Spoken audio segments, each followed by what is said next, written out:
Assalamualaikum warahmatullahi wabarakatuh. Salam pejuang ASN. Kali ini kita akan membahas bagaimana supaya teman-teman tidak kehabisan waktu untuk menjawab soal, padahal soal teman-teman masih banyak. Dan ini berdasarkan pengalaman saya di tahun 2019. Namun sebelum kita menjawab, like dan subscribe ya teman-teman, agar channel ini mampu mengantarkan teman-teman menjadi ASN tahun ini. Ya, pertama kita langsung saja. Pertama adalah memaksimalkan waktu setiap soal. Ya, tahun ini teman-teman ingat soal terdiri 110 soal dan waktu yang digunakan hanya 100 menit. Sehingga setiap soal teman-teman hanya memiliki waktu sekitar 55 menit. Jangan sampai teman-teman membaca soal terlalu lama. Namun untuk memaksimalkan waktu teman-teman, teman-teman harus sering melakukan simulasi-simulasi agar teman-teman bisa membaca cepat tanpa tidak terlalu lama berpikir. Yang kedua, teman-teman ingat, teman-teman harus memiliki kesempatan untuk menyisihkan waktu. Karena kebanyakan soal membuat teman-teman akan kewalahan dan malah kehabisan waktu. Usahakan teman-teman ya membagi dua waktu tersebut.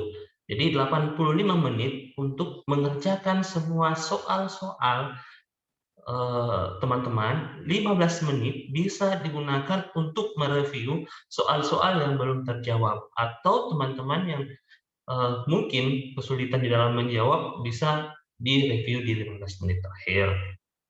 Lanjut, ketiga, mengerjakan jenis soal yang mudah. Tentunya teman-teman, ini pengalaman saya di tahun 2014, 2017, 2018 selalu mengerjakan sesuatu secara urut.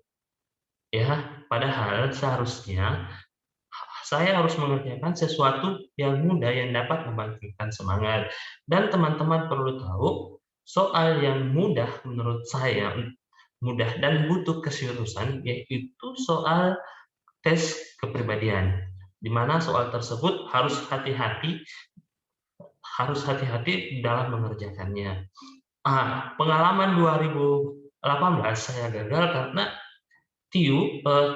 TKP saya kerjakan di akhir dan akhirnya ya teman-temannya ketika misalnya mengerjakan sesuatu yang sulit kemudian yang mudah akan sesuatu yang mudah akan menjadi sulit dan ini mengganggu psikologis saya pada saat ujian sehingga teman-teman usahakan mengerjakan tes TKP tapi ingat ini tergantung teman-teman yang mana yang mudah. Bagi saya, pada saat itu TKP yang sangat mudah, sehingga saya mengerjakan TKP terlebih dahulu, kemudian TWK, lalu mengerjakan yang saya senang yaitu TIU pada saat itu. Namun teman-teman, ketika ingin mengerjakan tes TKP ini berada pada soal kisaran 65. Jadi teman-teman tinggal mengklik nomor 65. Namun ketika misalnya sudah pengen kembali, bisa langsung klik nomor satu karena kan teman-teman akan mengerjakan soal TWK. Lanjut, ya. Poin yang keempat adalah passing target lebih dari passing rate. Kebanyakan dari teman-teman selalu berpikir, ya, yang penting lulus passing rate. Ya, oke, ingat teman-teman, bahwasanya lulus passing rate belum tentu membuat teman-teman lulus untuk formasi tersebut. Masih banyak teman-teman dari kita yang memiliki skor yang tinggi. Jadi yang perlu harus kalian tahu teman-teman, pasang target sebesar-besarnya. Kalau bisa teman-teman harus pasang target 550 poin maksimal. Supaya teman-teman ya, agar ini mampu motivasi teman-teman untuk menjawab semua tes sebaik mungkin.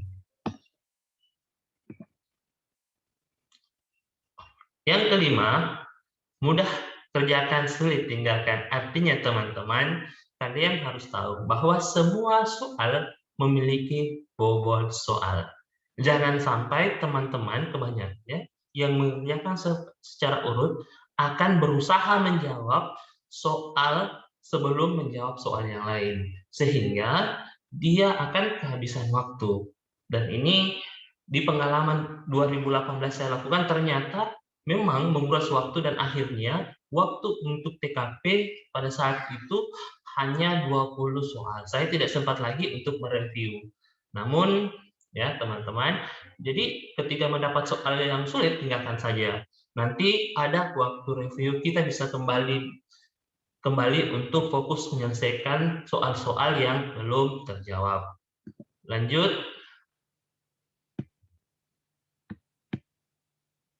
ya, usahakan memperhatikan soal jawaban yang belum terjawab. Ya, teman-teman, bagi teman-teman ingat, jangan langsung klik selesai. Ya, teman-teman, biasanya pada bagian soal yang belum terjawab biasanya akan muncul warna tombol merah. Dan ingat ya, teman-teman, ya, usahakan setiap mengklik save. Klik save, klik save. Karena jawaban yang tidak tersave akan tidak tersimpan secara otomatis. Sehingga teman-teman akan rugi di dalam menjawab. Jadi ingat, klik save. Itu saja mungkin teman-teman, ya. Satu saran buat saya yang membuat saya gagal adalah selalu fokus pada orang lain, tidak fokus pada apa yang saya kerjakan di depan.